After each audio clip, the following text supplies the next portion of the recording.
I guess we'll call the September 5th, 2013 Select Board meeting to order at 4:42. First, I'd like to take a moment of silence for the passing of Phil Kelly, obviously a great man, and certainly be missed by all in this town and all over the valley.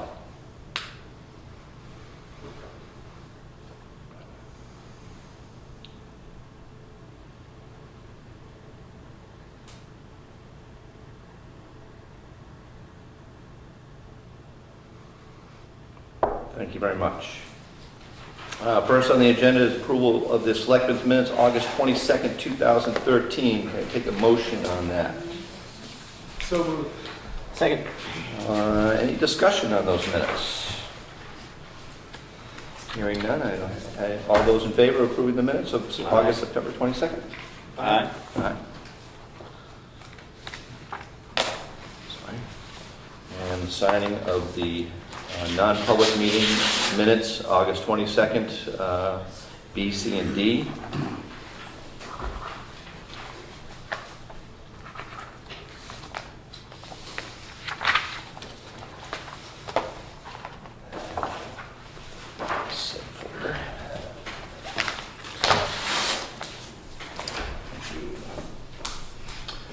And next on the agenda is the update on the action items. Bill, you were off. I'm on. You're off the hook. I was responsible for looking up Whitney's Pond. Did we have any luck on that? Because I didn't do it, unfortunately. I'm sorry? That Whitney's Pond, the cost breakdown. Have not had a chance. I gotta get on that. I apologize, B and Bob, for not getting on that. Bob asked me especially, and we'll find out about that. Okay. I apologize deeply on that. Bobby and nothing. Good for you. Julie reposting the planning board ad. Have we had any applicants yet on that? No. That just came out, right, the other day? Yeah. E-News on hazard waste collection day. That was done. Again, remind me, that was the 20... What was that date? I'll have to... 22nd or 21st? Do you You know, remember, B? On the It's on hazard... a Saturday. Saturday, so it'll be the 21st, I believe. That sounds about right. Thank you. 8 to 12. Thank you very much. I got to get there. Research annual life safety inspection. When and why did it stop? And they're still researching that. I mean, nothing else on that. No, I'm still researching. Okay. Transfer station repairs are done. Info on that, and E-News on the Knot Spring. I saw that go out, and that's done. Additional notes. Oh, that's, I didn't mean to print that. That's just wish list stuff we've already gone over. And Oh, okay. That was just nothing. Okay. No. Very good. All righty.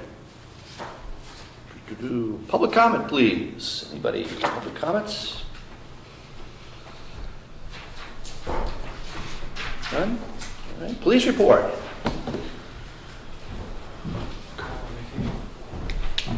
Good You're afternoon. the boss man today, huh? Yeah. All right. Welcome, John. How are you? Good. Good to see you. Gents. Reach all the way over there. I want to be left out of that. All right. In the last couple of weeks, things that we've had to deal with, fingerprinting, a tree in a road call, a tree on a wire call, one medical assist, a dog in a vehicle, which was fine. There was nothing wrong with it. Driving or just passing? Yeah, good question. Now, someone must have thought it was overheating. I've been in there a while. Sure. It wasn't. Windows were down. It was fine. One courtesy transport for somebody. One report of a disoriented female at the sign near the covered bridge, which was gone on arrival. When we arrived, no one was there.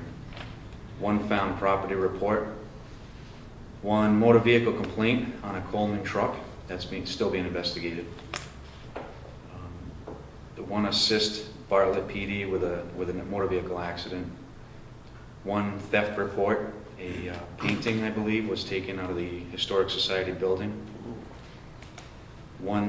Two burglar alarms, which were nothing serious. One arrest warrant that was carried out for a simple assault charge. and the PD had its yearly firearms training and recertification conducted for all the members of the department, including night firing. So that's about most of the stuff that's newsworthy, other than administrative other things. And just a little FYI, reports of vehicle break-ins in Conley and Bartlett and things like that. None in Jackson that we know of, but in the past month or so. And they're going for easy targets, unlocked cars. You know, if electronic items or whatever are visible and it's unlocked, they're trying to just go in and grab. So just a reminder to everybody, make sure you're locking your cars nowadays. And if you got gadgets in there, hide them, just tuck them somewhere. Don't make it a target. And that's all I have. Okay. Look at it. Thank you, gentlemen. Thank you. Next is septic system. And Burr is on his way, so we may have to, I told him we would, Wait. he's supposed to be here Table? anytime. All right. How about Dave? Dave here? Dave Douglas? No? Table both those, I guess. Legal expenses. Monthly recall legal expenses. Still no change. No change? We should be getting some bills in. There was one that just came in. Okay, so- Yeah. Still looking at about, almost $7,000 to date in legal expenses for the present and past lawsuits that we have going. Item number 7, NHEC, Redford Co-op. They're requesting, if you look at the very back page, there's your original letter. And they're following up on that, you would give them permission. Got 3 of these. Just want the bill here. That's the bill for you. Maybe. That's a perfect pen for that.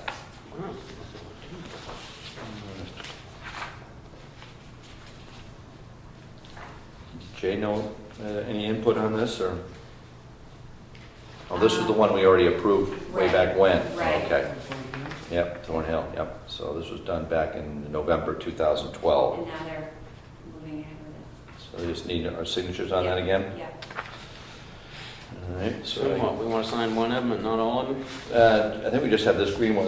We have to sign them all? Well, they Keep it signed straight. an original on each one, so it's, All right, so I let's can do make it. copies either way. Okay. And so there's 2 here, and you've got, All right. but they're all for the same. Copies for everybody. Okay. So this has already been approved and signed. Previous selectmen, Board of Selectmen back in 2012. Nothing fancy here.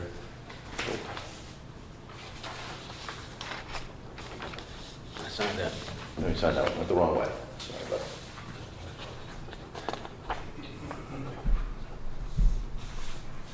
A little winded from my walk. Had to go down that bank. There you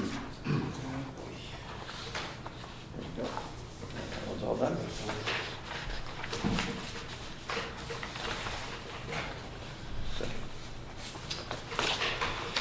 All right, Jackson, oh, no, Aflac. Al is here to speak with you. Hi, thank you How very often much do you for hear having that? me. I guess nobody's been out here taking care of you folks for quite a few years. Somehow it fell through the cracks, but I've been assigned your town, and I talked to Sean. He has Aflac, and I guess there's another guy, Carl. So I talked, he's going to talk to Carl as well, and give him Carl, and they'll have my information, so if they need any help or anything. I'm sure you're familiar with what's going on with healthcare, with the healthcare reform, and you must have gotten notices. You have till October 1st to notify your employees as to what's going to be available with the exchanges. Are you aware of what's going on with that? Not in great detail, but certainly. I mean, we're doing a lot of towns and going to them and having meetings with them. Aflac's put together an educational presentation. It's a couple of short 2-minute videos and a slide presentation that we put through to go through all the aspects. Yeah, so they'll know what's coming up as far as the public and private exchanges, what new policies are going to look like in the future, how to apply for subsidies, because there's going to be a lot of subsidies available. They may even expand Medicaid. Still waiting to hear from that. I guess the state's going to tell us by October 15th what they're going to do. They're still studying as to what they're going to do. If you'd like, if we could schedule a meeting and have everybody in, I mean, this is a Department of Labor ruling, and it's, you know how you have to have your posters up for minimum wage and stuff? It falls under those jurisdictions. Categories, yeah. There is potential for fines if it's not done. We have all the paperwork, the forms and everything that we make up for you, you know, to give the employees and question and answer and how to go apply for subsidies and how to find out if you qualify for them and stuff. I mean, it's not going to be just the poverty that's going to qualify for subsidy. I mean, poverty would get it free through Medicaid, but anybody that's up to 400% of poverty, which a single person is under $45,000, and a married couple with 2 children can be as much as a little over $94,000, and they'll actually qualify for some subsidized rates. So it's something to look into. And if you want to schedule something you know, to get everybody together. I know we're doing some towns, we're doing like a mandatory morning meeting and an afternoon meeting so we can catch everybody. I don't know if that's possible to do something like that before the end of the month. Because basically you have till October 1st to I teach, Bob works, and you're pretty free, aren't you? Yeah. Yep. So Yeah. maybe Bill can make it and pass the information on to us. If it's something during the day, I can't, Well, unfortunately. basically it's something that you need something stating that every employee. Our full-time staff. I'm sorry? For all the full-time staff. Yeah, this applies to full and part-time. I mean, every business has been asked to do this by the Department of Labor. Okay, whether you have one part-time employee or you have thousands of employees, it's the So same. you do it for the whole regulation. town then? Right. A lot of people are thinking that, you know, I've got less than 50 employees, I don't have to worry about insurance or anything else. And they're right. You don't have to offer any insurance. But this is a new mandate that came out in May, and it's requiring business owners to educate their employees. For the system to work, they need as many people to sign up for insurance that aren't signed up, and there's an awful lot. There's millions and millions of people in this country that don't have health insurance because they couldn't get it. It was either out of their reach, or if they had pre-existing conditions and couldn't get it. Well, we need everybody, especially the healthy young ones, to be on board. Otherwise, it's going to cost us older ones a whole lot more. And that's why they put this mandate out to get everybody to, you know, sign up. We show can have a forms. meeting if you want, I mean. Yeah, I have, if it's Do you for want to everybody, set up, obviously. can you Sure. coordinate a meeting in the morning would work? We could do one in the morning, one in late afternoon, only need early one. evening, We only need whatever one. whatever works. We only need one. If we can get everybody for one, that would be fantastic. I mean, it takes wanna about see if you 15 to 20 minutes to do the whole presentation. Oh, that's all? It's a couple of short videos. I mean, my part takes about 10 minutes, and then question and answer 5 or 10 minutes longer. That's all it is. It's not a long process. And then I'll make out the forms for you that you'll hand out to them. There'll be a sign-up sheet, so they're gonna check off, you know, initial each box that they know about everything, and you keep it on file, you're in compliance, everything's good. Has to be done by October 1st. But right now, unless they decide to change it and extend it, right now it's set for October 1st deadline. Can you do it before the 23rd? Sure. Okay. Do you want to just email me and we can coordinate? I can do that. Okay. I'll send you an email tomorrow. And we could do another lunch one. There you go. That might be the time to do it. Sure. Do a lunch. Yeah. Evening. It might be convenient because everybody's going to be here. Whatever works for you. I mean, it won't take long. It's just a matter of, you know, let them know what's going to be available to them, and then, you know, whatever questions they have. Because most people have a ton of questions. I mean, some are in total denial, have no clue it's not going to happen, it's not happening, it's not real.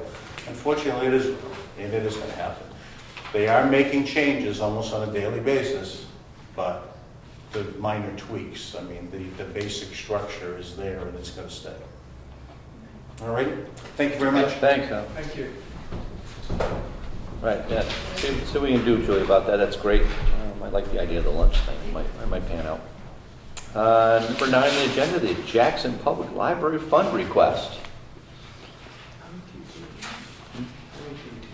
I have last period free now, so I can get out at 1 if I have to. I mean, absolutely have to.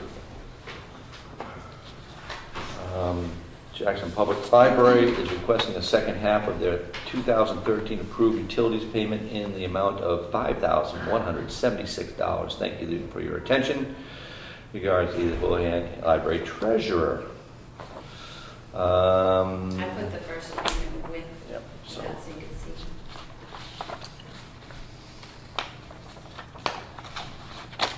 Okay. And requesting that the town of Jackson disperse the amount of $5,176 representing the first half of the monies appropriated by the voters to fund operating expenses of the Jackson Public Library for the year 2013. Please make the funds payable to Jackson Public Library, Box 276, Jackson, New Hampshire. Notified when available. Make a motion to So moved. Second? spend some funds. And why do you have to formally request this? I don't, it's the first time it's ever been brought up as a... Yeah, I've never seen it before either. I just wondered- And I that's- don't, I just have to ask, and I emailed it to Oh. Julie. Okay. It is on the agenda, and I'm here by, well, accident. Okay. Yeah, it was just addressed to the selectmen, so I, Yeah, I just figured Super. the check has to be made, and Yep. as you come in, it has to be signed. All right. So, oops. Okay, so I guess we don't have to vote on it then, it's just an approval, so it's already been voted on, approved in town. Right. All right, sorry about that. Very good. Jackson Historical Society tree removal request. Warren, Yes, how are you? I'm pretty good, thanks. Your name is on this, buddy. Right. What do you got for us? Any questions? Looks like a pretty dead tree to me. Is it true, I've always thought that the selectmen have first authority over anything that happens in the river. Is that correct? in what the people say? Anything that happens where? In the river? In the river, in the Wildcat. Because of like wild and scenic rivers. I'm not sure about the authority piece on that. I'd have to, I mean, maybe under emergency situations, It's but, the sort of thing you have to lay hands on it anyway. yeah. I understand Kay does a good job of tree removal. Oh, he's dynamite. use No, he doesn't use dynamite, he is dynamite. Yeah, it's very dead, it's probably threatening those lines too, isn't it? Well, Leaning the other way, but. You want to leave a good, a couple of feet of trunk Mhm. to keep the bank stable. But, it's, the way you look at it, it's a big tree, it must be about 30, 40 feet tall and 14 inches diameter. So 35 feet, it's a violation of our height restriction anyway. Please don't start defining trees as structures. You have to get building permits, a bird's nest. I personally don't see any problem with it, I just want to make sure we have the authority to do it. I mean, that's something we probably need to check on, you know. Well, I did check just- with the Conservation Commission, they referred me to Jay, and then Jay said, talk to you fellows, and All right. my own understanding, which, as I said, may be incorrect, that you have authority of anything that happens in the Wildcat River. Well, if that's the case, I'm sure we can get that down in a timely manner. So it would, just to be on the safe side, if the selectmen could issue an order that the tree could be removed, that would take care of it, I think. Anybody wishing to make that motion? I'll make the motion that once we confirm we have the authority, we'll get the road agent to remove that tree, leave a couple of feet of stump, and maintain the stability on the bank. I second that. Any discussion? All those in favor? Thank you, gentlemen. Aye? Yeah, we just need to check with DES on that, make sure that's okay. Old library grant. Basically, that's almost the final version that's going to be submitted. The old library's meeting on I Sunday. don't have They're extra going- copies. I knew what they were doing, I haven't read the grant, but. So they're going to review it for one final time on Sunday, and then we're meeting again Monday to package it up and get it sent out. What's the due date? The 13th. Okay. Oh, they're good. They're at a schedule, that's good. Very good.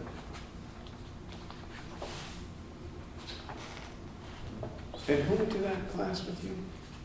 Susan May. Informative? Yeah. So is there any action that's needed on us? Do we have to approve it, or Well, no, it's just kind of keeping FYI? to date, or I guess giving your okay to submit it, which you've kind of already done. Right. Yeah. That's good. Wow, that's a lot of paperwork. Holy cow. All right. Very good. Looks good to me. All right. Item number 12, signing the manifest. And that would be you.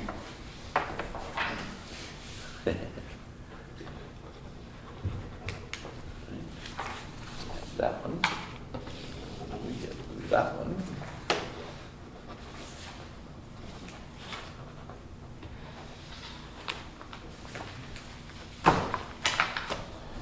Pass around pack here.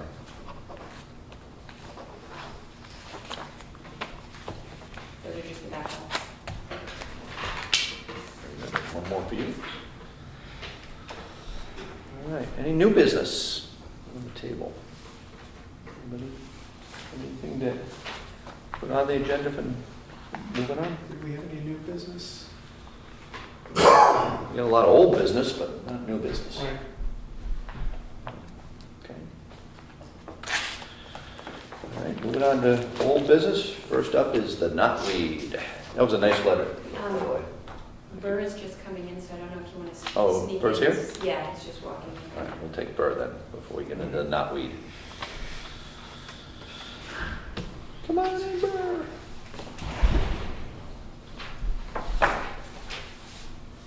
Make him run.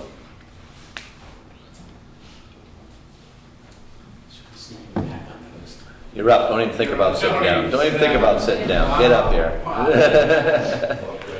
We tabled you. We tabled you, now you're back on the table. Take a seat. All right, I'll sit on the end. I'm Bob Tafuto with Amanuensis Survey Company. We were hired by the Shonagles, Ralph and Ann, who bought a property on Switchback Road, the tax map V2 lot 53. And they asked me to design a septic system for the house, which has a septic system in failure. So This is the old ski club it's up place. Switchback Road, First about one. 200 yards on Yep. the left, yeah. So the house is built in the 20s and it has 5 bedrooms inside it. And so I designed a 5-bedroom system. And even though the lot itself doesn't meet today's standards, I considered this lot to have 5 bedrooms since the 20s. And so I designed a 5-bedroom system so that they could use the house. And then Burr has, would you say, failed it? Denied. That's the word. And so basically, Burr and I just have a difference of opinion as to what constitutes, a 5-bedroom house, and that's always been a 5-bedroom house and still is a 5-bedroom house. And so he suggested that we come to you as the final authority. What's your position on the structure? Yeah, I guess my take on it is, well, one, the lot will support, under the current regulations, about 23% of the lot capacity. So it's a pretty small lot, and It is a small lot. it's got a whole lot of challenges with it. There's, I think, 2 waivers with the application for a separation to a stream, the stream from the culvert, and there's another waiver for, I don't remember what the other waiver is. So it's definitely iffy lot, put it that way, just as kind of the background. To the best of my knowledge, and you can correct me on this, but that building has been a ski club for 30 or 40 years. And Back in the 50s, right? right, so 60s. 60s, 50s, right. 60s. So since then, those bedrooms are really probably bunk rooms, and I think they're full of bunks as opposed to, well, bunks anyway. So the use of that has been ski club, which is, in my mind, very different than residential use. You know, that residential use, people are there all the time. Ski clubs are there on weekends. If you go by design flows for ski clubs, they're based on a bed and breakfast type cat lodging based ski facility, whereas a home is based on number of bedrooms for, you know, people that are going to live there all the time. So anyway, if you go back, if you look at the zoning ordinance, this essentially under, it's like 2.2 point, I don't remember what it is. It basically says underneath there that if something's older than 2.2.1. 2.2.1, there you go.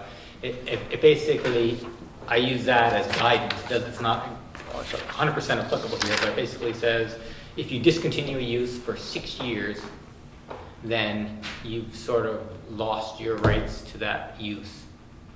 So I'm using that same logic to say, okay, this has been a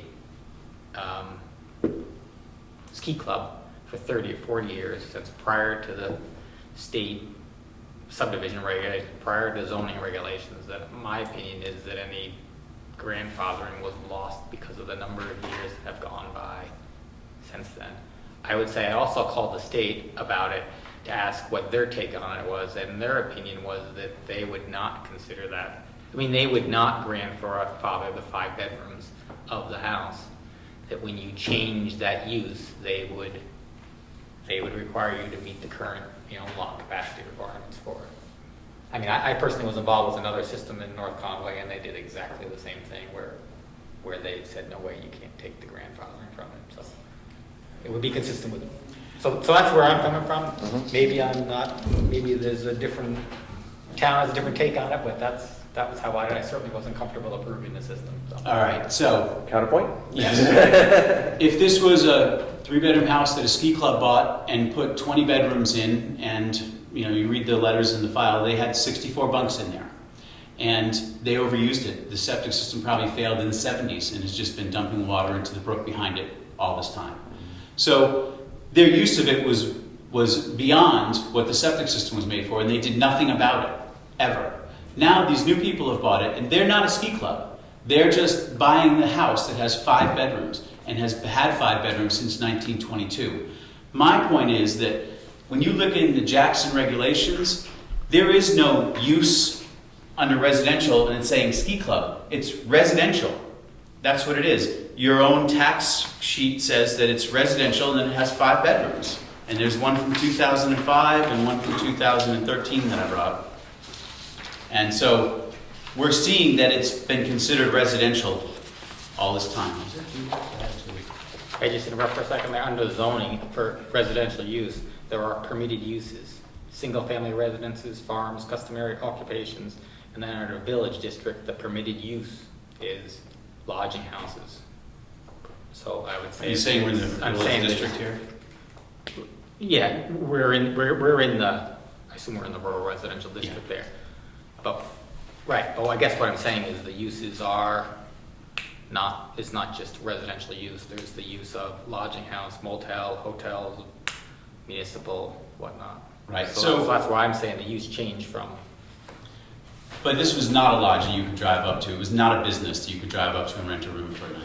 It was never a business. 3 people bought this in '78, and they used it as their ski house. And if they put a sign in front that said Abenaki Ski Club, what does that matter? I can put a sign in front of my house that says Freedom Ski Club. I ski, but I still live there. It's residential use. You show up, you eat, you sleep, you go skiing, whatever. So the use, and it's not just Jackson, no town has ski clubs as a use. So to me, their use of it is residential. Our use now is residential. We're not going to have 64 bunks in there, but it's not changing the use. And that is my point, is that we're not changing the use. It was never a business. The people that bought it were not a business. They didn't have a registered corporation. They are people that bought a house. Many houses around here are bought by groups of people or a couple of families, and they use it as a ski house and come up in the summer. And they're not businesses, and they're not changing the use of the house by sharing it. It is a house. These people overused the system, and it was not good. But now we have this house, and I have spoken with the people who have lived there. Elaine Ferrugia, who was Clifton Smith's daughter, was born there in 1933. All her brothers and sisters were born in the house. It had 5 bedrooms when she was born. It had 5 bedrooms the whole time she lived there. Her son moved back with her grandparents in the 60s, and it had 5 bedrooms then. And it was a 5-bedroom house. And I talked to the state, and I talked to Eric Thomas specifically, and he told me that as long as the town of Jackson says that prior to 1967, this was a 5-bedroom house, they're good with it. They considered a 5-bedroom house that existed prior to 67. Its use is residential. It would be one thing if we had a business in town that was running a restaurant in the 60s with 100 restaurant seats and no septic system, and then you buy it to have a photography shop, and then I want to change it back to that. Now we've got a change of use, and I can't go back to having a 100-seat restaurant. This is a house, and it's always been a house, and it's in a rural residential district, and its use has only ever been residential. Granted, they had too many people sleeping there, and they didn't fix their septic system when it went into failure. Now the current owners want to fix it, but they have a 5-bedroom house. And Just a question, I'm getting lost here on a couple things about it. You said, is the lot too small to support a septic for a 5-bedroom house? we could never subdivide a lot by today's regulations this size, but the state sees grandfathered uses as being able to continue. This house was built in the 20s, had 5 bedrooms. It's always had 5 bedrooms. Okay, well, I'm still back to my question. In the in the zoning ordinance, it says that if you're designing a septic system, you have to comply with the town's lot sizing criteria. Basically shows that lot can support X number of gallons per day. The answer to the question is the lot has less than 1/4 of the capacity to support a A house. 4-bedroom house. So it's about whatever. So the answer to the question is Did I get- no, it won't support under current regulations. No, At it all. does not have enough land by It's not today's even in the regulations. Okay, well, let me ask another question. Okay, I'm just going, I'm not, Sure, yeah. okay. So what I hear is the lot, if you were building a new house and had 5 bedrooms, you couldn't get a septic approval, is that correct? On this lot, that's right. Okay. Then, But the lot, or the house already exists. right, okay, the house already exists, so if you say it wouldn't support it and you put the septic in to support 5 bedrooms, what happens to the stuff that runs out the other end of the septic tanks? We're designing a septic system that will clean the septic and have the effluent come in. We have a tank that separates it, whereas it was flowing into a cesspool and then just overflowing and running into the brook. And now we're having a tank that'll separate the solids, send just the effluent to a field, and the field is of a size large enough to deal with 5 bedrooms worth That's of... my question, I thought you said it wouldn't do that. I'm getting confused. Yeah. I'll go back, I'll make it clarify here again. Based on the lot capacity requirements, which is how many gallons per Right, day okay. of wastewater you can put into a lot of a certain size, depending on the soils, it's not even close, it doesn't even come close to that. To a 5-bedroom. Right. He has designed a system that will handle 5 bedrooms as far as getting the water into the ground. That lot capacity requirements aren't based on getting the water, the effluent into the ground. That's based on essentially nitrate loading. Basically what it is Okay. the excessive I'm nitrates. cool. So you're Right. building a septic system that'll work? Yes. Right, Okay, okay, I'm Right. cool now. right. The nitrate loadings is just you contaminate wells, Right. you put too much in too small of an area. But he's solving We do that have problem. off-site water But here, you're too. solving that problem, right? Yes. Okay. I guess I got it in my head. And that is, to me, that is really the thing, is that this should have had a system put in the 70s or 80s to handle, and it was never going to be able to handle 64 bunks. I mean, that's just not possible on this size lot. But that does not mean that our current owners wish to do that again. They do not. They're just a family, and they want to come up and have a house here. So what will that lot support, a 3-bedroom septic? No, No, it won't even support a 2-bedroom, so. won't even support So technically one. how the town's regulations, the state regulations work, that if it's the existing lot of record, that you're basically, they're always gonna allow you to have 2 bedrooms as long as you can basically make it work within reason. On a lot of record. Right. A lot of record, which They're gonna is give if you two this, bedrooms. if They're you saying had a that's quarter reasonable acre. use of the land.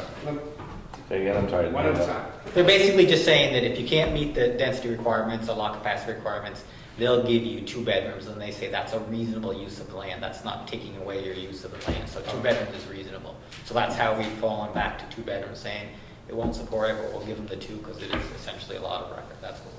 They have a right to a 2-bedroom Yeah. septic Right. there, regardless of how small and. Not conforming the lot. Right. Right.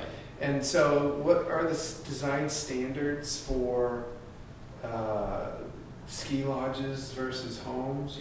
Well, that's another issue, because I have brought the, Ski lodges are designed based on bed and breakfast. So per person that's staying at the bed and breakfast, it's 60 gallons per day per person.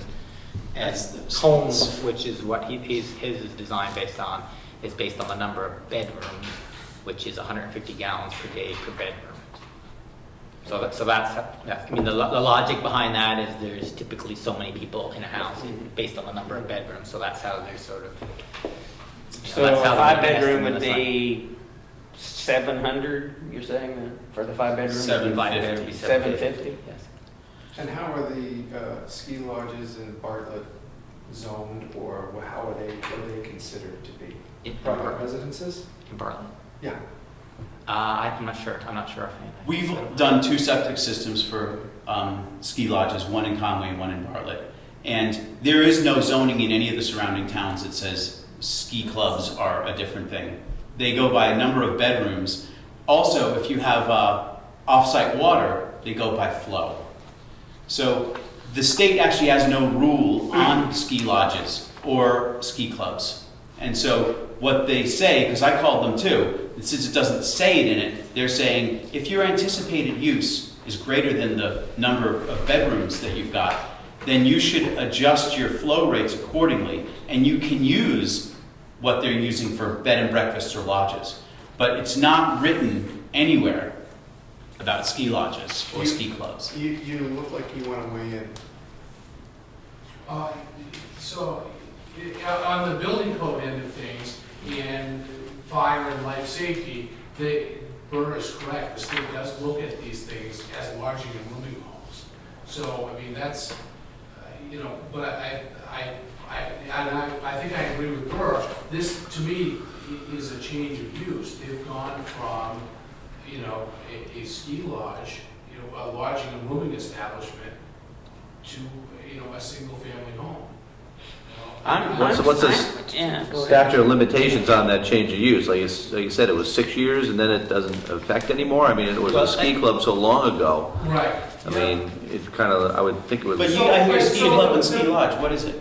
The proposed use is the 5-bedroom home, and I think it sounds like that's what Bob is doing his design for, and I think Burr is telling everybody that that lot can't support a 5-bedroom home. So I guess, Would the state refuse the plan if that was the case? I mean, well, the way the state works is if you have an engineer locally, Burr's got to approve it first. Or the Right. selectmen have got to make the decision, hey, we're okay with this, and then it goes to the state. I mean, is there a possibility that they would turn it down after it even was approved? If it was approved? I would say there's a possibility. Yeah. The state will pass this system. They'll approve it. Excuse me. I'm following up with this. Go ahead. What is this statute or something where you have first of all, it was never recognized, I'm assuming, I'm questioning this, it was never recognized as a ski lodge in Jackson, right? It was never a business. It was a ski club. Well, 3 ski club, families but I'm bought it talking and about a used it as commercial a ski lodge, it was never It was recognized. never a commercial ski lodge. Okay, then when did it quit being a ski lodge? Actually, if you look at the tax card, it's listed. I've got an old tax card. It's Abenaki Ski Club. Abenaki Ski Club. Ski And I club. believe the fire department, when they were doing their life safety inspections, that was one of the buildings that was on the list. Mhm. So they were inspecting that as something other than a residence, because they don't inspect residences, Mhm. they inspect businesses. But for town records, it was a 5-bedroom house. Mhm. Ski, Initially. 5-bedroom ski club. Isn't the Abenaki Ski Club a business and part of the ski club group of the federation that they have up here? Is Abenaki Ski Club a business? I don't see it as a business. I don't see it listed as a business or a corporation. But people pay to go there. I mean, Right. you know, they pay a fee to be a member of the club and they use that facility. Right. So that's why I'm wondering, what is the Abenaki Ski Club classified as? Are they an LLC? Are they a 501c3? Are they? They call it a trust, a realty trust, which a lot of people buy properties and, start a realty No, the trust. club, not Yeah. the, not the Let me just structure. look, in the zoning ordinance under rural residential district, under permitted uses, those uses are single-family home, multi-family residential developments, cluster single-family developments. So, and then you're allowed to have farms, customary home occupations, Mhm. and Jackson Historical Society or Historical Museum. That's what's allowed in the residential district. In the village district, the uses are, we got restaurants, professional offices, municipal facilities, hotels, motels, but then it's got private and charitable facilities and lodging houses. And that's not in the village district. That's not in the village district, so that's presumably more of a commercial use. So it could continue to be used as a ski club because it'd be grandfathered at this point in time, but if you were to take that Right. as a residential home today and try and turn it into a ski club, you wouldn't be able to. That will be my interpretation of the regulations. So, Bob's saying it's the same as a house, I think is what he's saying. I'm saying that it was I'm not residential. on the same page, And and it that's is what I'm residential. saying. That the ski club is still sleeping there and having a vested ownership in it and moving on and giving up your ownership when you don't come back anymore. how many square feet is the building? I don't know. I don't know if it says there. I wouldn't think it would be more than 1,600. I don't see it, yeah. 1,600 square feet? And it's 5 bedrooms? It's old. It's the Yeah. 20s. My Bedrooms are my small. bedrooms in my house are really small. How much bigger is a 3-bedroom septic than a 2-bedroom? 3-bedroom or 2-bedroom? Yeah, a 3-bedroom. How much bigger is that than a septic approved and designed for a 2-bedroom? Half again, roughly. Half again, roughly, Right. okay. So it's 1/3 bigger. Yeah. Right. Right. And so a 5 It's more than twice as septic big as a system. 2-bedroom septic system. Yeah. It's So I think that, 2.5 times. thanks for the education, both of you. And thanks, I mean, I think really what it comes down to, what it comes down to is, are you willing, is the town going to grandfather that it was a house because it was a house 30 or 40 years ago it was a house? Or did they lose the grandfather because it became a ski club for 30 or 40 years? Now they want to convert it back Right. to a house of what use it was back then. When So was the last time it was used as a ski club, though? I think until it was not occupied, it hasn't been used as hasn't been used as a house since. Ski It club? hasn't been used as a house since it was a ski club. So since it was used as a ski club, then it's been vacant for however many years. Well, There's been people there. Yeah, the This- Storm Mountain Realty Trust, which, like I said, is 3 families that bought it and used it. Maybe there was a sign that they never took down, but they bought it in '78. Yeah, I met the gentleman, I can't remember his name, I want to Ken say. Anderson's the guy who's listed here, but there was 2 other I want to say families. Frank for some reason, but I apologize, I can't remember his name. But yeah, it wasn't a ski club at that time that I visited, just because it had an Abenaki Ski Club sign over it. You know, that was 3 years ago. And The there were Ski people living there. Meisters or the Steinmeisters sold it in '78 to Thorn Mountain Realty Trust. And there's these 3 families that have been using it ever since then. So it hasn't been an active ski club technically since '78. Mhm. So it's lost its ski club status, I would think. And I think even if it had it, it was still, its use as residential. But these people have had it since '78. And they may not have taken the sign down, Right. but It's- That's a moot point. its use has been certainly since, 78, 88, 98, 35 years as a 5-bedroom house. And it's still has the 5 More of a bedrooms. summer, because I never saw anybody in the winter. The guy said he used to come up in the summer, weekend up here and stuff like that. That was kind of his gig. Yeah, no, I saw, they were here the last weekend in the winter when Wildcat was open. Yeah. It seems like, I mean, didn't I know somebody that cooked up there right up until about 10 years ago for the ski club? I was gonna say, maybe I'm wrong here, but my understanding was it was a ski club fairly recently. When I looked at the deeds, it sure looked, from what I saw in the file, it looked like it was still being used as a ski club, and the tax card's got some information on it right there. Steinmeister's Corporation sells to these 3 people, Joseph, Nelson, and Nancy, trustees of Thorn Mountain Realty Trust. Joe, that's what it was. And that was in 1978. And they're not calling themselves Ski Club. That was the deed, But are the you predecessor telling of us ours. that it hasn't been used as a ski club since 1978? The sign had still been up there, and so these guys might have said they're going to their ski club. So yeah, it's ski club, right? Like I said, I could put a sign on my house that says Freedom Ski Club. Who's going to say anything different? What was it used at, I guess? Has it been used as a ski club by the Abenaki Ski Club? That takes in dues and membership fees. I understand it's a tricky issue, and I'd love to see the 3 of you try and work something out. Maybe that's not possible, but as a selectman, we certainly I personally put a lot of stock in what I hear coming from our building inspector and our town engineer, because they are the experts that advise us and provide us and inform us. So, and that's not to say they're right about something and you're wrong about something. Obviously, there's some grayness to the area, but it seems like that's been used as a ski club with a cook on weekends, in my memory here, fairly recently. So, I guess at this point, if there are conflicting stories about the use of the property, I'd like to get to the bottom of how it's been used before I feel like I can make some sort of an informed decision. But that's just my opinion. I mean, I'm not sure if I'm hearing everything today that allows me to make that informed decision. Yeah. Well, I don't know if they hired a cook. I know my neighbors have a cook.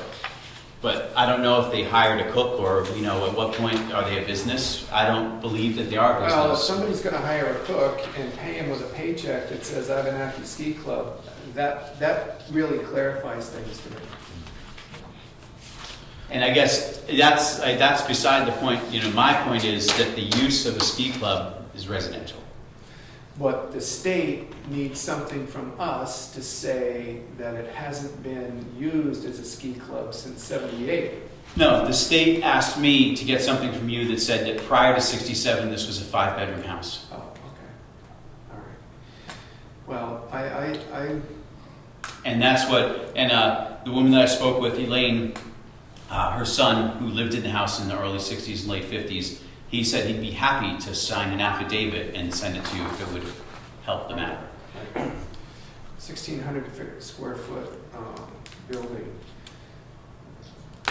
Was the impression of the request for prior to the state 67? Oh, Was the assumption was that then since 67 forward, it has been used as a house? I had told him that it had been a ski club, but that didn't matter. At least in my discussions with him, it was that this house is built in the 20s, has 5 bedrooms. It was used as a ski club, and now they've abandoned it, and it's sold now as a house, and it has the same 5 bedrooms that it had in 1922. And that's all we want to do. Now, would my client, who said, I have 5 bedrooms, I want a 5-bedroom design, would he accept something less than that? He might, but I don't think that he would accept a 2-bedroom house. That would be devaluing his property by a lot. I mean, he bought a 5-bedroom house, and there might be small bedrooms, but it would be devaluing his property by a lot. Well, the last thing I would want to see is some sort of a site plan that somebody had to pay for that wasn't really going to translate into work that had value, because because that size septic, but I would love to be able to see how this 2-bedroom septic fits on the lot, how a 3-bedroom septic fits on the lot, how a 5, not that, and maybe I'm not even expert enough to really evaluate something like that, but I'm just trying to come to grips here with an understanding of what, I mean, are we encroaching on setback areas to put in a 2-bedroom? Are we encroaching on setback areas to put in a 3-bedroom, a 5-bedroom? What does this look like in relationship to the lots that it's next to? Yeah, I mean, based on the plan, I think no matter whether you put in 2 bedrooms, you put in 5 bedrooms, you're still gonna have the same waivers to streams and those items. It's not gonna cut you back down to not needing waivers because we went from 5 to 2 on setbacks to streams. And again, you can build the system to get the poop into the ground, but it's just a matter of if you put that much density into the ground, that's, you know, sort of that much effluent into the ground, that's just sort of from a nitrate, you know, something, septic systems don't remove nitrates, that's contaminating groundwater because of the amount, you're just not diluting it enough, you got too much in too small a space. That's the intent of the minimum lots. And the whole nitrate setback thing is washing out for groundwaters, but we do have off-site water here, so these houses in this area are provided with, is it? Town water. Town water, yeah. Right. So that alleviates that, as far as I can see, it does that. And I don't know what my client would do, but if he was pushed into a 2-bedroom house, he might seek counsel. If we were to go to a 4-bedroom house, I don't care. You know, it's just work, right? I'm just doing the work. I just cut a few things off this design, make it smaller. I can do that. But I can't imagine him settling at a 2-bedroom house when he bought a 5-bedroom house. And, you know, I can't imagine either. I know you. If you bought a 5-bedroom house and then as soon as you buy it, you walk in, someone says, no, it's a 2-bedroom house. You're not going to be happy. That's what I had to do to my house, though. I had 6 bedrooms, I had to cut it down to 3. Yeah, You know? to make them bigger. Well, yeah, it was so small. Yeah. Andy, you know any? No, I guess that, you know, I understand that there is off-site water here, but I mean, there's also the brook that runs directly, I mean, that would be my concern. You know, you got the brook that runs right beside the school, which dumps right into the Wildcat. Yeah. And that brook, we're maintaining the 100 feet from, which is the town's regulation. The state says 75. So I see the open water, I'm 100 feet from it. The only thing that I'm really requesting the waiver from is that the tank is going to be close to there, so we're requesting that it be sealed and grouted, requiring it as a part of this. So the tank will be close, because right now, current system is about 35 feet from the open water, and it's an open cesspool that's just flowing right out into the water there, and has been for all you guys growing up and going to that school. And so the buyers were clearly aware there was not an approved 5-bedroom septic system in place. They knew that the septic system was in failure. And they knew that, or should have known, that there was not a state-approved septic system for a 5-bedroom property. They knew that they had to get that though, because they knew that they could not occupy with the failed septic system. Which means they knew there was not. Right. Okay. Got it. And the other waiver, so there's the tank being close to the water, which is the one waiver that I'm asked for, and there's no way around that. All the plumbing comes out to there, and then we're pumping from there up away. And the other waiver is that up the road from us, just off our property, is a culvert, and it's a storm drainage culvert for the road. And so as water comes down and flushes through, we're technically too close to that, but we're also downhill from that, so it's not like we could lead into that. Nice renovated home with a 3-bedroom septic would beautify the area. There's no question about it. I'm starting, but we're getting expert advice here that a 5-bedroom system is overreaching. And in fact, I'm seeing like I'm getting advice that a 3-bedroom system is overreaching. So, is there common ground here, I guess, is what I'd like to find out and learn about between now and our next meeting. Is there common ground that reasonable minds can come together and figure out a way to beautify that area, or not, you know, and if there's not, there's not. But I don't believe any of the three of us are content experts to the point where we can be arbiters in this. Burr, do you feel you could make a compromise, or are you going to hold to this Well, 2 bedrooms? Or, I mean, if we came up with a compromise, would that satisfy everyone? I'm not looking for a compromise right here and now. I would just, Kick it around. yeah, and I'd love to see what this looks like on the site. I don't want to put anybody into a position where they're doing lots of work just to show us, but it would be nice to know that there was, at least after this meeting, another attempt to talk about things and have some dialogue. And maybe that's a bad idea, I don't know, but that's just kind of where I'm at right now. I don't know if it's something that Andy's been involved in, or should be involved in, or could be involved in. Doesn't want to be. Yeah, right. Plan there? It's Do you have the all, plan right there? it's all below grade stuff for me, so Yeah, I mean, okay. you've All got, you've got an expert. Yeah, and that is a plan for what? This is the plan for the septic system. For a Five-bedroom. five-bedroom Yeah. septic system. And currently, there's a large area of this lot is dominated by parking Yeah. between the garage that's fallen Be in. right underneath the parking lot. Yep. So this is the parking lot area. There used to be a garage there. It's Is that kind of still there. Yeah, it's just all, you wouldn't want to walk near it. That was the one we wanted taken down. They want to take it down too. They'll be part of the job of refurbishing this. The stream is over here, Yeah. 100 feet away. The downhill was this way. Well, Yep. downhill's kind of Yeah. That way. Yeah. And so here's the culvert that's uphill from us, Right. that takes the road drainage and crosses over and then goes this way into the stream. And it has a little bit of a channel, then it just sheet flows across here into the stream. And that is the only thing that I could really not meet. The waiver for the tank is commonly granted by the state. The waiver for the culvert, they would only grant in an existing condition situation.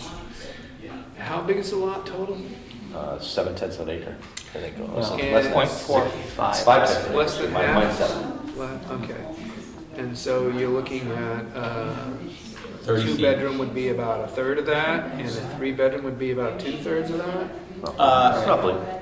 The 2-bedroom would be just a little under half, right? A two-bedroom would be a little under half. All right. And 3-bedroom would be just a little less than 2/3. I mean, I understand there's a lot at stake here, the value of the property. Yeah. I get that, and that's why I want to get it right. Right. I mean, from my perspective, it really wasn't so much a technical issue as of whether it's grandfathered or not. You know, is the 5-bedroom or the 5 bedrooms grandfathered or not? I mean, I take a step back and I look at this and I said, this just doesn't pass a straight face test. It's a pretty lousy condition there as far as streams, wetlands, small lot size, all the systems. So I look at it and go, ooh, this is pretty optimistic to get 5 bedrooms in there. But it really comes down to, is it grandfathered or not? I mean, if the town wants to compromise, whatever, that's completely up to the town. Well, but the it's issue is for the just a- selectmen to arbitrate whether or not this was a grandfathered property. I don't have enough information Yeah, to say nor do I that it's right now. grandfathered at this point, or not. Right. I mean, knowing someone that's cooked up there, and gotten paychecks for cooking up there from some sort of a business, and it was probably a paycheck that's at Abenaki Ski Club. I can't call that a residential property. And I understand it's gray, but I mean, those ski clubs all are part of the federation. They pay dues in, they take membership fees, they conduct business. And that's what gives somebody a right to stay there. And you were talking about a number of bunks in there, a large number of bunks. It was unbelievable when I read the file, how many bunks they were intending to put in there. And Yeah. I guess they did. I didn't count them all. It's seems to me like it's been recognized as operating as a ski club up until the point of sale. Just in the recent history, I've been contacted, when we had the, I think it was prior board, but John, you may have been around. Yep. The town was contacted about the garage falling down, and the person that I contacted was the president of the ski club. You know, that was the fellow that we had to contact. So that's been in the last year and a half. Yeah. 2 years. Yeah. That's right, and that was a response on record. So, I'd like to, I mean, I don't want to see this, you know, dumping effluent into the feeder stream any more than anybody else. I mean, there was a weather event that caused a failure and caused a flood in the school from that stream about 4 or 5 years ago, too. So it'd be nice to have things cleaned up. I mean, I think I need to sleep on it. I mean, what's your time frame here?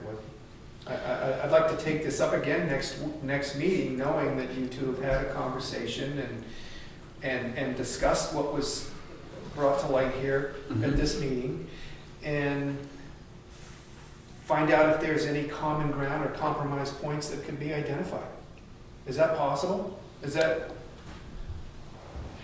a reasonable idea? I mean, tell me if I'm wasting everybody's time. No, I have no problem making a compromise. I prefer to make a compromise and get on with it. I know when I turn this into the state, it's a failed system. When they approve it, they're going to give 90 days to put it in. Right. And so we can't put it in the spring. We have to put it in now while we can plant grass. Right.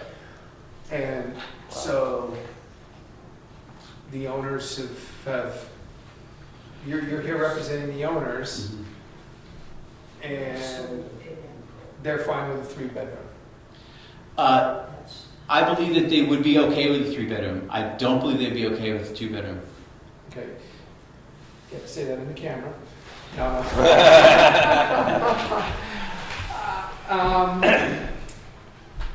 But then the real question would be then to Burr, because Burr's issue was not with the system would work, right? But Burr's question was with the legitimacy of saying that it's still a residential use and that a ski club is a residential use.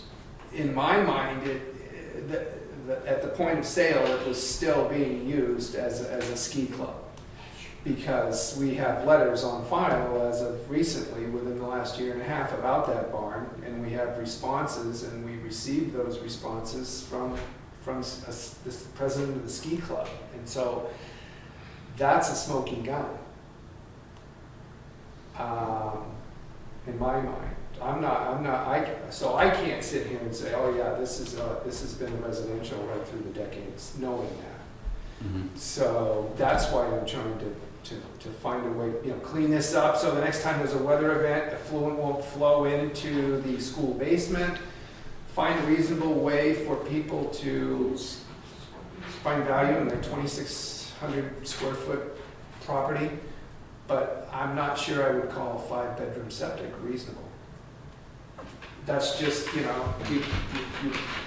coming in here and looking at this for the first time. Yeah. I'm uneasy. I don't know enough about this. I'm all this technical part about, well, was a house, no, it's a ski club. So the ski club sold it, or the ski club owned it right now, and they sold it to this family? They sold it several months ago. Right, okay. So the ski club, whoever a ski club is, actually owned it. That was the 3 families who were talking about. The 3 families, yeah. It says Thorn Mountain Realty Trust. Right, okay, It doesn't say anything else. Right, okay. But anyway, that's the current owners, they were the prior owners, and then they sold it to, I assume, a single family, is what you're saying? Okay.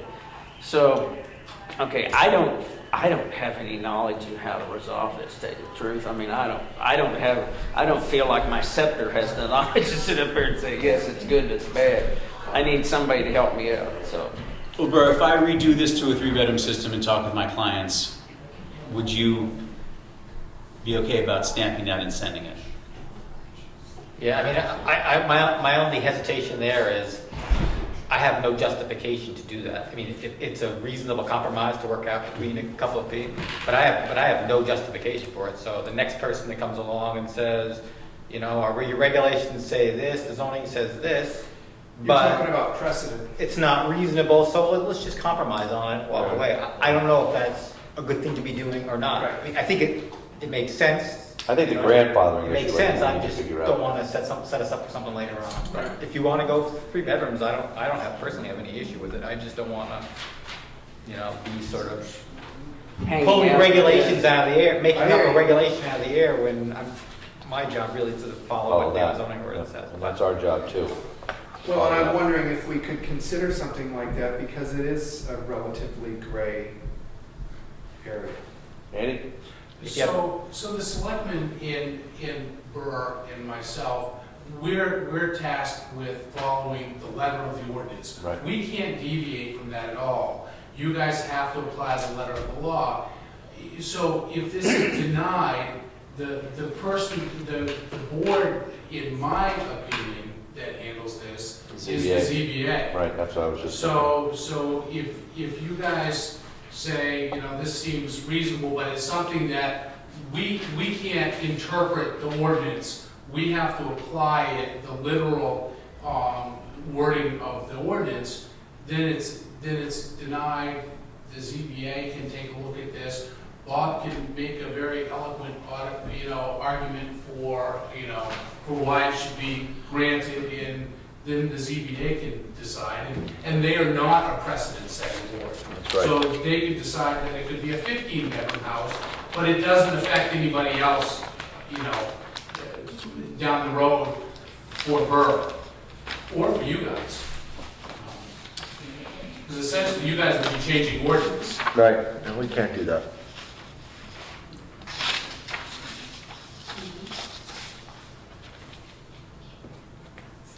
So I think we should kick it to the ZBA. Kick it down, kick the can down the road. Well, I sure don't, I couldn't, if you said you gotta make the decisions at A-Locker, there's only one thing, is I gotta say no, because I don't know enough about it. You'd have to say, no, I'm not gonna do it. I mean, I have, obviously I would, if it were my house, I'd be in here doing the same thing, saying, hey, I really like to have an exception, but it's difficult to make that exception. I mean, based on what? Just because I feel good about it? I mean, Well, I guess it's either make the exception or make a decision that a ski club is a residential use, and then there is nothing to make. well, it still comes back to how much stuff goes down the creek. It's the reality, in my opinion, and I am not comfortable making it. I just don't know enough about it. I can't. You can make the technical decision. Let's assume the technical decision, we could go around the corner and make this technical decision, but that may not be the right decision. Court cases don't decide who was right, they decide who won.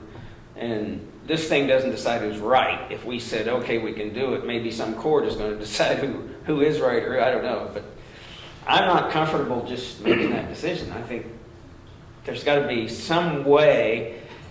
If the zoning board wants to do it, does it come back here to this board? No. No. They give there's sort of That'll be. they'll make the decision, they'll look at the They're the thing and board of say, appeals for you guys. Right. So they override us if we, right. Well, I couldn't make a decision. If you asked me to do it today, I couldn't do it, because I don't know enough about it. I yeah, just don't know. the grandfather thing is what's holding me up too. I'm not clear enough on that to make a decision as well. But I think we should kick it to the ZBA just because. Do we have the authority to do that? Yeah. Oh, yeah. We can deny it and it goes to the ZBA. ZBA will love us for that. Yeah. And that They're not very busy. It'll be changed from going up, like to see if, well, it's up to the zoning board when to schedule it. They have, I think, a month. Right. It's going to put him in a time frame. He's up against a situation here. Where the wheels of progress. How many other turn ski slowly. clubs are in town? Skimos? Two. Two? What's the other one be? Drifters. You got Drifters. Drifters and Skimos Skimos. that I know of. Not a lot of precedents to set, No. but And none of those have been sold, recently either, No. so we haven't, I think Drifters owns a lot of land, but probably still not enough, and I'm sure Drifters does not own enough to meet standards. yeah, and anybody care to make a motion of any type? Well, it's a motion to deny the five-bedroom septic proposal. And then I'm sorry. I can schedule that with the zoning board and get in there hopefully in short order and find out if they'll make an adjustment. Well, I mean, is that the process for us to Yeah, I deny can't it? go to the zoning board without a denial. Oh, Right. okay. So I'll make Okay. a motion to deny. At least you can at least move forward, and it's a shame it's gonna put you on such a tight frame, Right. Yeah, well, this was, my only course was to come to you first and get Right. denied, otherwise I had no option, so, sorry to take your time on that. No, that's what it's about. That's We what got it's nothing about. going on. Okay, I'll second his motion. You could, I'll just throw this out as an idea, you could stick with the two-bedroom while you're going to the zoning board. You could over-design the bed. There's no regulation that says you can't make the leach bed bigger than it needs to be. Mhm. And then, Hope you get the basically, then you can go to construction right away if you want, while you're going through the ZBA, but they may come back and say you're still only gonna be grandfathered for a two-bedroom house. So you've wasted some site work. So you wasted some site work, but if it's that means that much to you to get it in the ground this season, or before the weather turns Take a nasty, shot. then so be Good it. idea. Otherwise, just live with the two bedrooms and, or whatever. I Wait till second next his year. motion.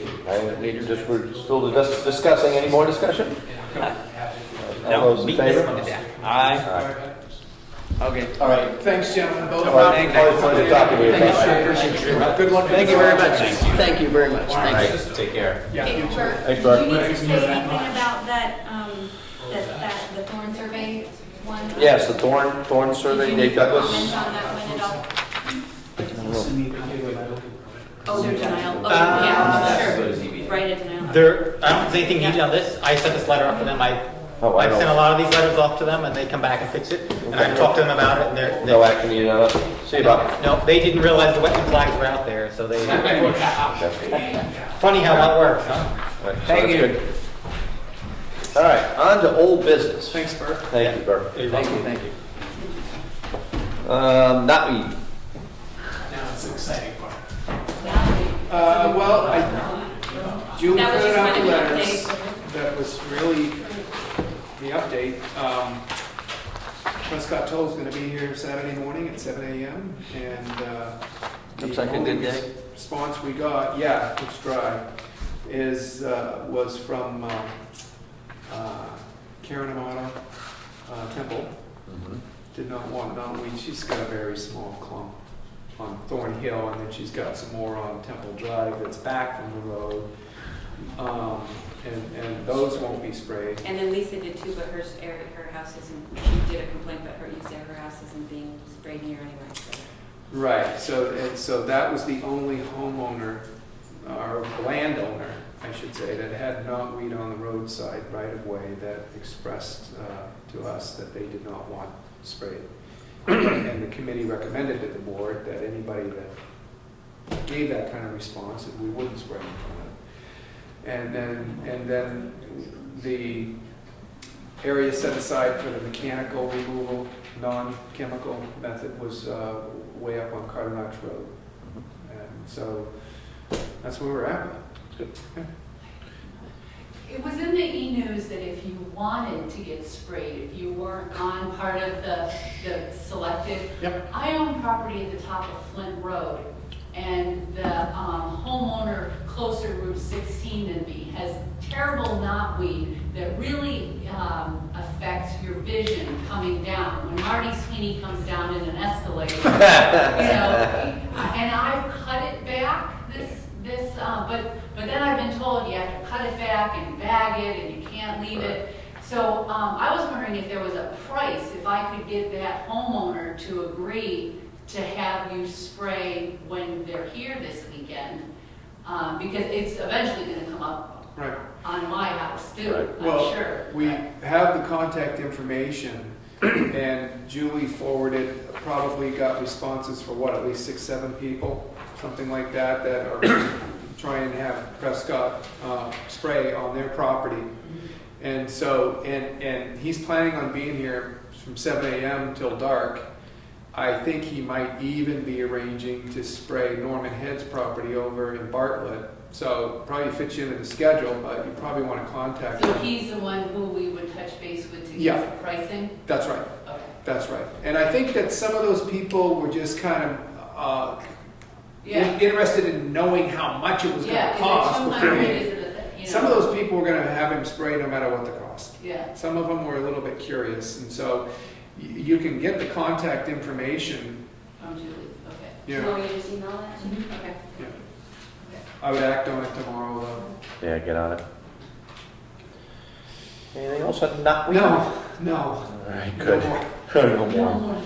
E9-11, -1-1 authorized user form. This is for Julie for this Department of Safety Communication Bureau So for that I can Emergency go on Services. And Online and make the changes. I think we just need to take a motion. I guess I have to sign it. I guess make a motion for me to sign it, I guess. I make a motion that we sign the emergency authorization. So moved. Second? Who seconded? Oh, sorry. All right, all those in favor? Aye. And today is the 5th of September, 2015.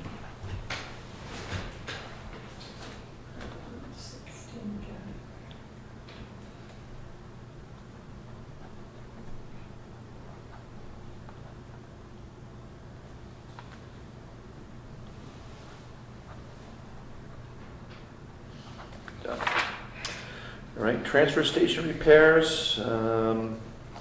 That we talked about last meeting, and we Oh, wanted to yes, get yep. how much we had in the account, or how much they had in the account, and what the repairs would cost. Mhm. And there's an email that says, So they had it should be right 60 on top, isn't it? I didn't see the actual repair number unless I'm missing the wrong, there's a chain of emails, so I might be looking at the wrong one. Saw the Right balance. there. Oh, 1,500, there it is, okay, well, that's That's good. the estimate? Yeah. That's a good deal. And you got plenty of money in there, so guess we can go ahead with that. Motion to approve the transfer station repairs up to the amount of $1,500. Second? Any more discussion? All those in favor? Aye. Tax card tracking. That, Bob said maybe I should just put in what's been going on thus far. We're gonna track it through December to see if we wanted to get online, tax card. All right, so that's just an FYI. Yep. And what have you got on there for? On the averages bottom of the or page, I think it's like medians? 39 for, 39 cards for 30, or 39 requests for 30 days. Over a 30-day Yeah. period, 39 requests, okay. All right. Great. About one a day. Well, and One a it's day. good to know. Two selectmen have to sign this. Potential efficiency down the road, so thanks for Which one is that? keeping us posted This is on a that. transfer of funds. The old library transfer of funds, check. That is just a request to do it sooner than, it's the warrant article 19, getting that funds transferred prior to December, because there are some invoices due. $10,000 transferred, $10,000 into the old library capital reserve fund for Article 19. It was voted on by the town. So let's go. Burglar alarms and fire alarms. I've had one at my house, not mine personally. This one is the response from the LGC, and it actually may require you guys to kind of look through it closely and see, because it's got attachments from another town as to what they do in their ordinance and how it's set up, so you may want to review it for next time. So it has sample Yeah, ordinances. Right. We mark this up and pass this around to everybody, and we'll all take a peek at that. yep. That'd be great. Thought you had a system after so many they get charged. They have been finding them. I'm just kind of curious what other people did and what kind of fines are being assessed. If it's a $5 fine and it happens 80 times, it's not really, No, it's 25. Yeah, I'm looking through here and some of them are $100. Yeah, you there was know, one so- that's 150 for. Yeah, so that's why I requested that, to see what kind of fines, and maybe we should up that if, they're becoming It's problematic. $7 a month. Yeah. Well, some of them aren't their fault, but, it is Yeah. annoying. I mean, And we've got quite a batch of repeat offenders. Yeah, I mean, one went up down by my house for the 4th time, and it's, not fun. It is like fun. Jackson Code email. That email I forwarded to the three of you, and this is just. This is George's? Yeah. Yes, and George, however, had expressed a concern about how the process was going with the building inspector and whether it was going to be a fully funded position in the town, whether it was going to be a per diem, how were they to be hired and stuff. And Julie, at my request, went down to the LGC, or called the LGC, and asked them what their feeling was, or their opinion on whether they have to open up the building inspector position again because we have a new building ordinance. In other words, is that job now open, or will it be open? And let's see, what was the result? I'm reading this for the first time, so give me a second here. If the selectmen choose to change the position from an independent contractor for services to a town employee, they may do so, subject to budget constraints. But even if that happens without a policy requiring a full hiring process is not necessary. It's up to the selectmen to decide how to proceed. So it's my opinion that I'd like to keep Annie on board, but I still want to get that contract nailed down so we can have something other than a handshake as far as how things are going to operate. B? Well, that, If you voted the state building code, so that's his job description, Right. right? That's basically what we use with from the state building That would be code. his job description. George, I think, and I don't want to misquote George, because he's not here, but I think he was concerned that position should be a new position and therefore Yeah. open up to new hires. And I asked Julie to find out if that was absolutely necessary. Well, per diem should cost a Right. and what we're waiting on was Andy taking a look at, I mean, the LGC job description is different than what was in the SBC. Mhm. So we've got an LGC job description that Andy was going to take a look at and decide how that kind of fitted in here with what we're doing in the town.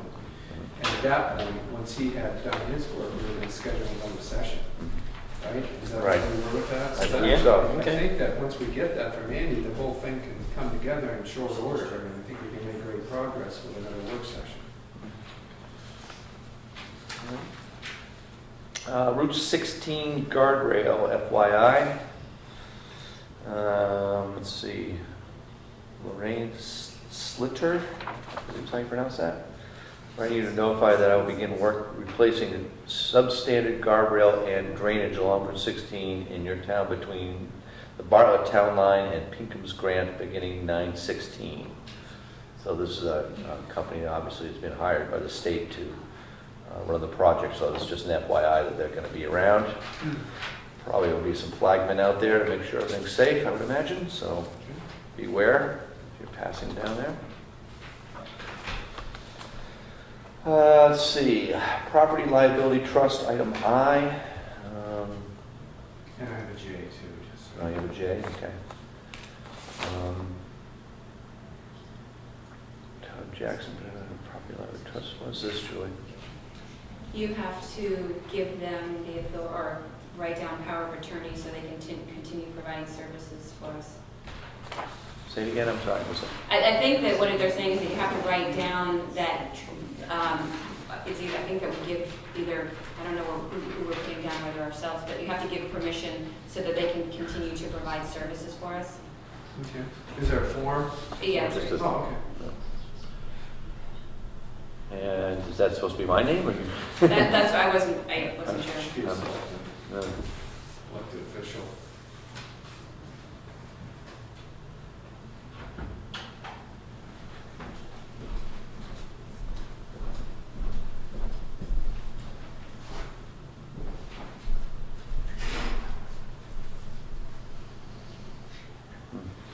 So I guess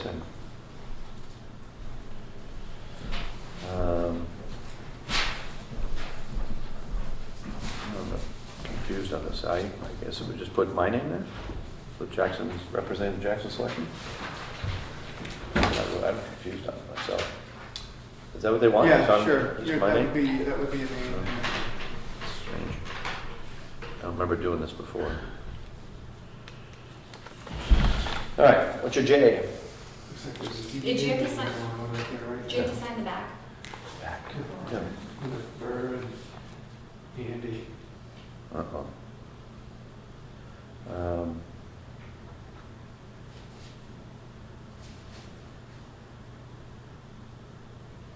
I don't know if I'm doing this right.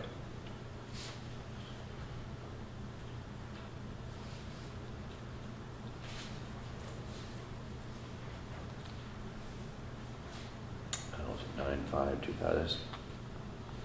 Okay, and then they have to co-sign and have to be notarized. All right, well, let me know if I do that one. Okay. What's your J?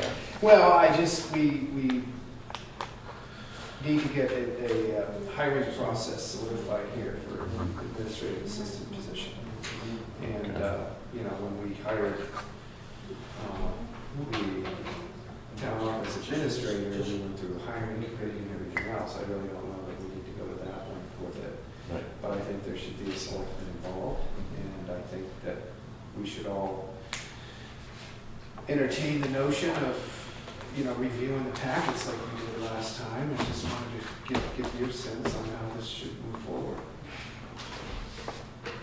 I have, you know, obviously time to vote to that, but I have a few friends that have applied, so I kind of want to abstain from that if I possibly could. I know for a fact you have 0 friends. I know I have 0 friends. Are you, I guess I'm just following the question, are you just asking one of us to review the application? Well, I think we all are going to review them. I think it would be a good idea for the 3 of us to review them like we did last time, but only one person being involved in the hiring process. Oh, I'll, okay. Is that your game? I, Is that- are you- fine with me if that's what you want. That'd be I'm great. okay. Julie to, Go through the So, packets. yeah, just give me, sounds like I'm okay with it. I'm just saying, you're gonna have all, like 3 sets of packets, we're all gonna go through all of Probably them? one. Just one packet of applicants. Okay, We'll all go through them and kind of make some Okay. notes, and then we'll pass that on to you. what we Yeah. did last time was we all went through the file and kind of ranked them in our order okay, of how we saw their qualifications. And that guided us towards Eliminate the deciding field. who really was a good candidate for Mhm. a first interview. okay, And then as a result of the first interview, there were recommendations made to the board on who should qualify for a second interview. okay, I'm still trying to follow up here. Are you asking me to do the first interview? Is there? I think that'd be great if you could do it, yeah. Yeah, okay. Wait, Julie and I can work that out. That's So- okay. So we'll rank them and then everybody, and then you guys will figure out That's fine. what the cutoff is on that. and Yeah, Judgment. that's It seemed okay. to be kind of clear last time. Okay. So, That's fine with the me. process moving. September 10th It's the last day. cutoff date. So we're still accepting, so at some point after the 10th, we'll need a file with all of the responses, and we'll coordinate us all going through them, and then you two can coordinate a hiring procedure from there. Great. Sounds good. Thank you. Okay, With that? I'm okay. Thank you, sir. Second round of public comments. We have a new visitor. B. I have a question. Shoot me. What are the office hours? The office hours here? What do you got for office hours, Julia? Monday through Thursday, 8 to 3, and Friday, 8 to noon. Would you like to input on that, or? No, I'm Okay. just inquiring. It should be posted on the doors and the website. I don't have a website. Oh. Neither do I. Go ahead. Is there an AED in the town offices, an automatic external? I do not believe there is, no. I would suggest that that would be something that you would strongly consider putting in here. If I can get into this, I went through business safety meetings. Okay, oh, and maybe you can respond on it, Bill, because I did just receive a big packet from Bill at the state level, and a lot of copies of RSAs, and which they they can't really mandate because they're not funding it, but strongly suggesting Right. that in every public building. And one of the things that I'd like to suggest to the selectmen is that we fund one for the library. It's a town building, it gets a lot of use, it gets a lot of people gathering there for events as well. But an AED is really CPR for dummies. I have been CPR certified for 20 years as a coach, and I didn't realize that the one that's at the Whitney Center, I see that on the wall and I think, oh, that's for when the firemen get here. But recently getting certified and sending the librarian also to get certified at Kennet High School really reinforced the importance of having AEDs in every public building. And Kennet has one on every floor. Our school has two. There should be one here, and there should be one in the library. I agree with you. Chair? The one at the Whitney Center, the one at the school, and the one at the fire department, each individual, Whitney Center paid for theirs, the school board paid for theirs, and the fire department paid for theirs. And what do they run, about $400 or $500, I think? No, they are more. Are they more than that, 1,000? Are they up I to think there? they're about 15. Are they really that much? I have two quotes, both right around $782 for the AED and the battery pack. I think the police have- Yeah. But as a town Each building entity here, pays for as a town building next door, I think that is something the town should budget for. Great suggestion. I think the library should pay for it. The library should pay for theirs. Yeah. Whitney Center paid for theirs. Town didn't pay for it. We just, if I can, we had this succession memorandum at a safety meeting, and we went through, this came up, and we can all do anything we want to do. We can have one of those, we can 5 in this building, 5 in that building, and have all you want. The question becomes, and I'm not belittling your suggestion, please bear with me, it's like fire extinguishers. How many do you want to have is the question. How many do you really want to have? The recommendation is on the AEDs is, you should have one in the men's room, the women's room, because then everybody's protected. The question is how much you want to spend and how many people are trained, because you have to keep them trained. You can't just say, oh, here it is, we'll nail it on the wall. People change jobs, there's nobody trained, somebody tries, it has liability with it. It's not a freebie. So there has to be some ownership, and I'm not as quick to say these ought to go in all the buildings, because unless somebody's going to manage them, they have to be managed. I would agree that I don't think we need one in every room, but I can actually provide you with the state paperwork that there should be one in every building. I'm not denying the state paperwork. And an AED also talks you through how to use it. It doesn't matter if you have, if Julie is certified on how to use one, if something happened and you took it off the wall and opened it, it speaks you through it. And probably, John, you know this from having been at school. So I will tell you that as the library treasurer, I have applied for a grant through the New Hampshire Electric Co-op for them to provide one to the library. But if it doesn't get accepted, I don't think that's any reason why there shouldn't be one in the library. So I'm hoping that maybe we can get one through a grant, but if it's not accepted, I do, as a townsperson, I feel that our town should have that in their buildings. Does the librarian have access, or the head librarian have access to this office, this room? Be a key front door? First of all, no. And I hope you're not thinking that if somebody was having a heart attack, they'd have time to find their keys and run over here and take it off the wall. I'm just saying as a last resort. Carl has one in his car. All the police officers have one in their car too. So, there are obviously some that are mobile too. I agree with you. It'd be nice to have, but they are costly. I didn't think they were quite that much. But Well, it might be something if the grant doesn't come through. I know the organization I work for got a huge grant and stocked all their buildings with them, and they are extremely easy to use. But if the grant doesn't come through, maybe we ask the voters It's in a the library possibility. budget for next year to fund the purchase of one for the library. And they should fund one for the town offices as well. Thank you. Any other public comments? Is the chart of accounts something that I would need to discuss at a meeting, or is it something that we can just do I would do it. as office business? Well, did you talk to her about that? A little bit, yeah. No, we can can have talk that there. conversation now. Sure. Okay, well, I spoke to Bell and Crane CPAs. And they were recommended by the Department of Revenue.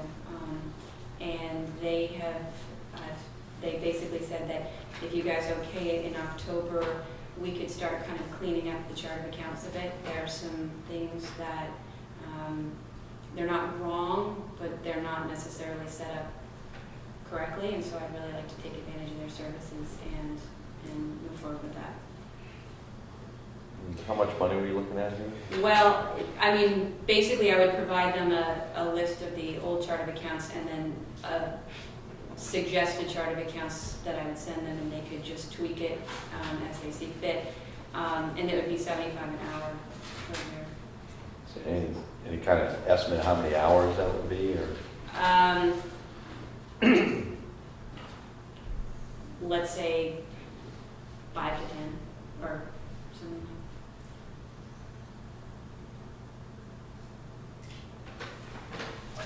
that. Yeah, they didn't give an hour estimate, an actual hour. They haven't yet. I mean, I think we're at the beginning. Right. Well, let's pursue it and see what they say. Okay, how Come many back- hours? come back to Yeah. it, yes. Any other public comments? All right, if so, we're going to go into non-public for two non-public sessions.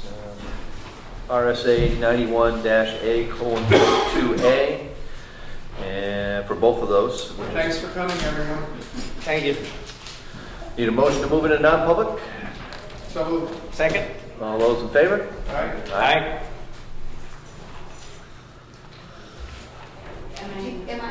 Well, yeah, do you want me to stay here for?